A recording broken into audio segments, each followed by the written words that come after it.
the face of technology, the future of technology, is also female. So our first speaker understands that it takes really culture change to make progress happen. Dr. Patti Fletcher is helping SAP and other companies engaging leaders on making diversity and inclusion a fundamental part of their agenda. And I'm so happy to have her come join me on the stage. And please join me in welcoming Dr. Patti Fletcher. Oh, thank you.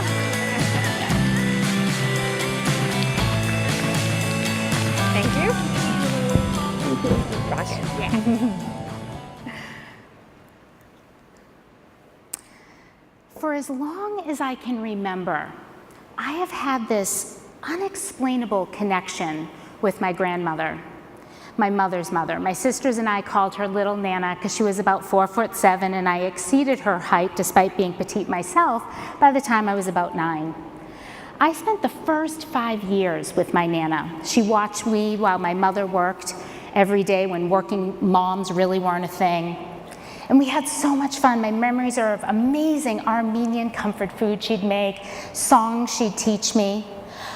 But I never really understood who she was. And in fact, everything I knew about my grandmother, who I loved so much, was what my mother told me. I knew that she was orphaned at 6 months old due to the Armenian genocide. I knew that at the age of 19, she was finally able to immigrate to the United States because she was going to marry my grandfather through an arranged marriage. When she died in 1998, my fascination with her only grew.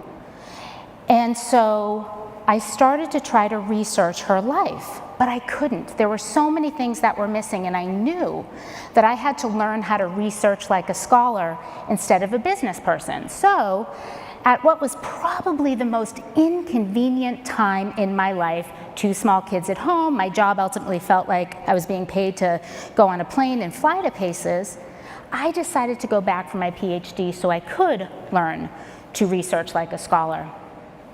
Fast forward a few years later, and I was about a year into my dissertation proposal, which at the time was about transformational leadership in virtual environments and net new innovations, a topic I'm still very much interested in, when I had to do a kind of check the box in this class that I was being forced, and that was my mindset at the time, to take. And it was on gender leadership in the business world. And I rolled my eyes because I was raised to believe that feminism was about men or women, not its true meaning, which is men and women. I sat down, I listened to the class, and everything changed for me. I was introduced to Carol Gilligan. Carol is the founder of feminist leadership theory, and what I learned on that very first day was that through Dr. Gilligan's research, I found out that decision-making in business is totally different for women versus men. And that all of the constructs of how we define success, what it looks like, what it means to take us there, how a leader makes decisions, were all based on a model that were not conducive to women, which is why we have such an investment in programs around learn how to negotiate like a man, learn how to lead like a man, learn how to network like a man. That works for half the population, but not for the women. And so many believe that Carol Gilligan was an or person. That's what they thought that her research meant, but it wasn't. What she was saying and what she was talking about was inclusion, moving from a culture of or to a culture of and. We needed to be able to have work environments that supported both female traits and male traits. So, much to the chagrin of many people, mostly my husband and children, after a year's worth of effort, and anyone who has done a PhD knows that that proposal feels like just as much work as the actual dissertation, after that class, I scrapped it and started from scratch. And instead, because I grew up in technology, I of course couldn't help but look around the room and realize my unconscious bias around I was always the only woman in the room, whether it was grad school or was at my job at SAP. And I wanted to understand why. Because I'm a transformational leader, I focus in on the boardroom. That's where tone at the top is everything, right? That's where culture is. So my dissertation was on women who held board of director positions in publicly held life sciences and technology businesses. And this was about at the same time I started learning more about my grandmother and her family. My grandmother wasn't just orphaned. Her father died when her mother was 6 months pregnant with her. When she was orphaned that day, her mother had heard that the soldiers were coming to their part of Harput in Turkey, that no longer is called that, in order to rid the village of Armenians. So her mother decided to sacrifice her life in order to give her children a shot. So she hid my grandmother, 6 months old, in a bureau drawer, hid her 8-year-old sister somewhere in the house, sent her 12 and 13-year-old daughters, the oldest girls, to a church to pray, and sent her sons with the other men in the village that they lived in to the mountains with rocks and sticks to be able to defend themselves. And then my great-grandmother was killed. My Nana's sisters, the 12 and 13-year-old, were in a church that was burnt down because the soldiers knew that there was one way in and one way out. When her sisters escaped, they were captured. And they were given the choice, either die or marry 2 high-ranking officials in the army. These men were in their 50s. So in order to save their family, their brothers and their sisters, they did just that. And because my grandmother was only 6 months old, they took her with them. And this picture is of my grandmother and her family when she escaped with one of the sisters from that compound she lived in with her sister and brother-in-laws. And that's her there in a refugee camp in Syria. So as I'm learning about my family, it's at odds with what I learned about these women, the women who made it to where so few people do, let alone women, and that's at the board. So what I learned about my family was these were women of strength. I mean, who can use their power to save their family and not be told that they are strong and endure a lifetime of that? But unfortunately, they were powerful but had no power. The women I studied, some of them came from, tier 1 schools, connected families, but most of them came from humble beginnings, like I and probably most of you in the room come from.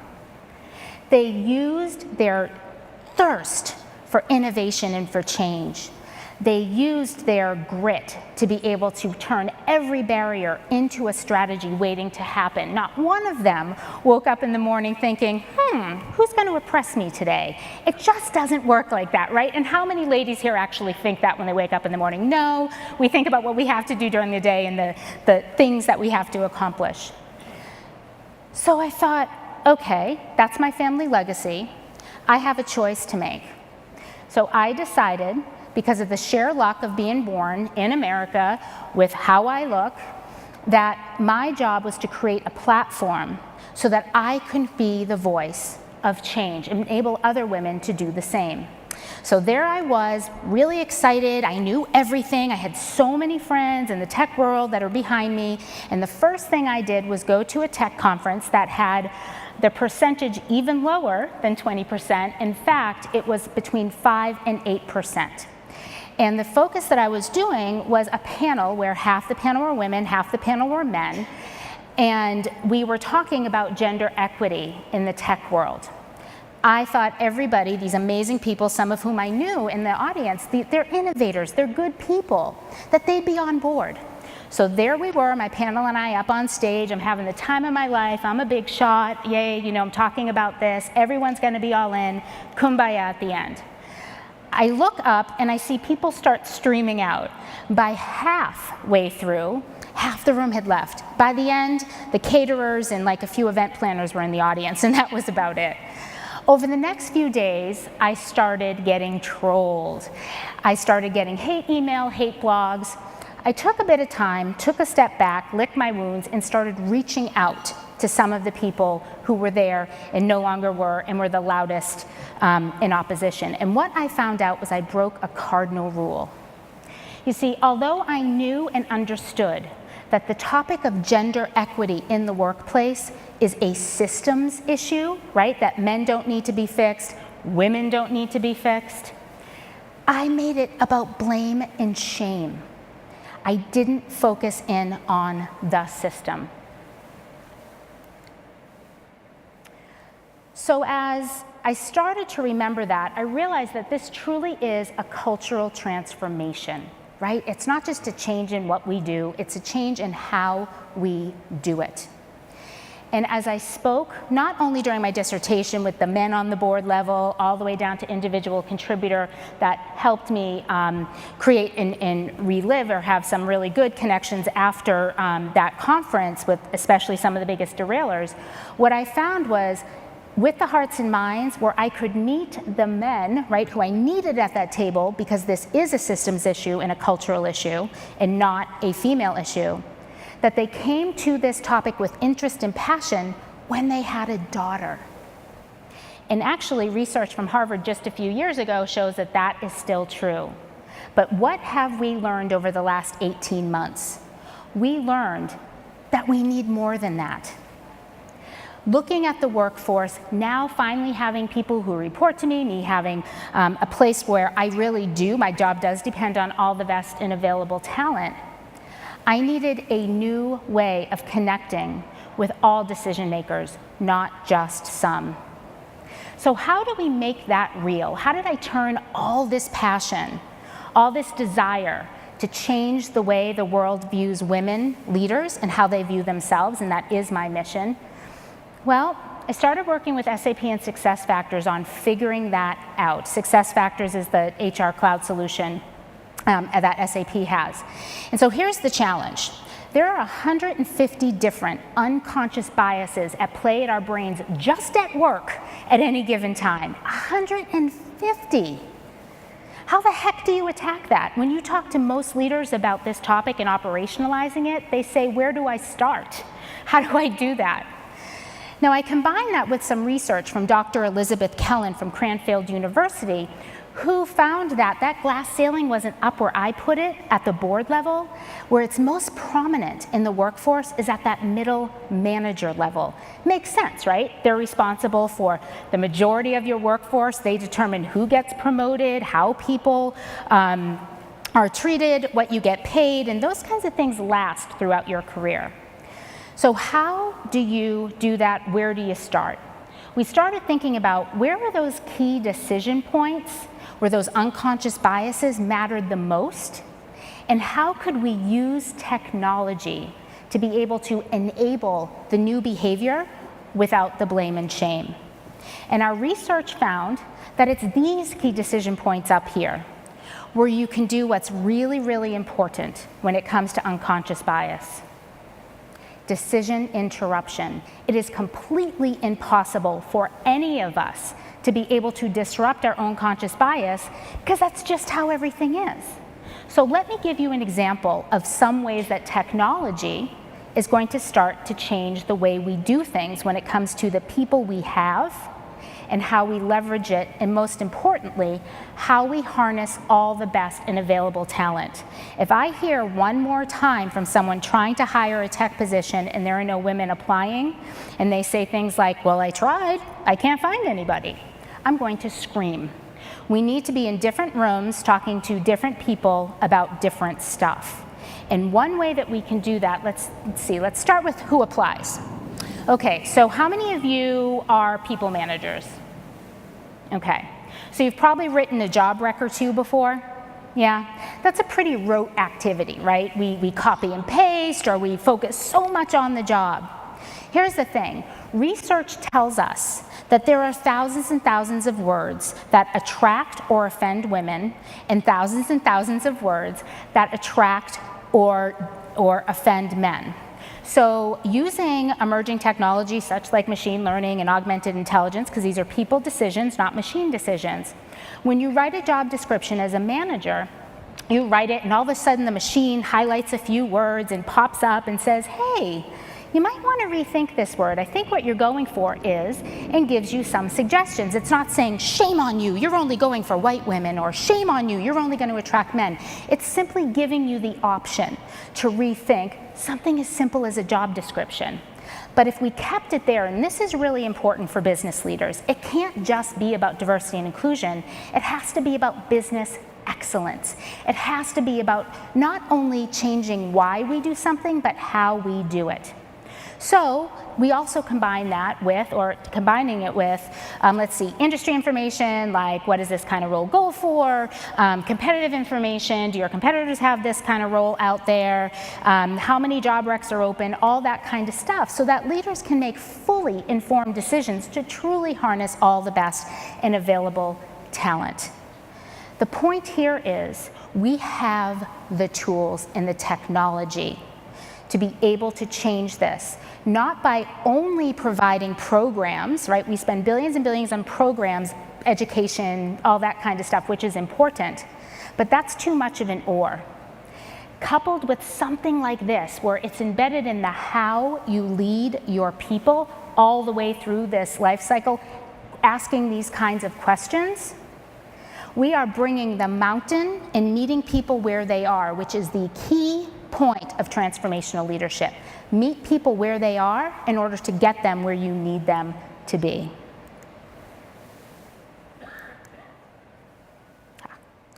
Okay, so what does that mean for you? You know, I grew up in a really conservative family, and my father, especially, typical 1950s meat and potato kind of guy. And I grew up as a news junkie because from as early as I can remember, my dad and I would watch the local news and the national news. I grew up with Walter Cronkite, Peter Jennings. I felt like I knew them by, personally by name. And we would watch, and during the 1970s, we'd see a lot of women marching in the streets and talking about the women's movement. And my father, who, mind you, hired many women, got them equal pay, promoted them because they deserved it, had this mindset because he thought, remember that women were feminists were pro-women, anti-men. And he'd say things mostly to annoy me, like, if you women wanted equal rights, you'd open your own damn doors. And yes, I still roll my eyes. I can't believe I'm blood related to that. But then I also think, you know what? Oh yes, and by the way, I love saying that when my dad's at a keynote and pointing him up and making him stand up. It's powerful. Talk about blame and shame. Yeah, so when I think about that, I think, oh my God, my dad has a point. We can sit here and philosophize. We can theorize. We can wait for the women who I spoke with, right, at that board level, because again, it's tone at the top. Unless this is important at the top, it's not important anywhere. But we can wait for them, and none of those women, and since the 10 years that I have spoken with them, have been successful in bringing at least one more woman onto the board. So that tells you something, that we have some work to do. If we wait for them, we'll be waiting forever. It is time to take this into our own hands. It's time. It's time that we opened the door for ourselves. And I am not just talking about the women in the room. I'm talking about the men who are in the room and who are not in this room. To the men, I have to say, this is a door that we need you to open too. We need you on this topic. We need you in the room. We need you at the table. We embrace you, and what's most important is we've made room for you. So I'm going to ask you a question. If it's your job now to be the change you want to see, if it's your job to say, why would I do this? Why me? And instead interrupt that decision and say, why not me? Who's with me? Who's going to stand up right now and claim their platform to be the voice of change? Who's going to do it? Who's going to stand up? Come on, stand up. Stand up. Who's going to do it? It is time to open the door for yourself for career equity, but also to keep it open for the people who come behind you. Don't worry if you're just doing it for yourself. You're paving that path for the next person. Keep that door open so that all talent, no matter their gender, their culture, their race, they're differently abled, so that they can all pass through that door. And so that we, as a culture, as innovators, as disruptors, that we enable all of the best talent to thrive. Thank you.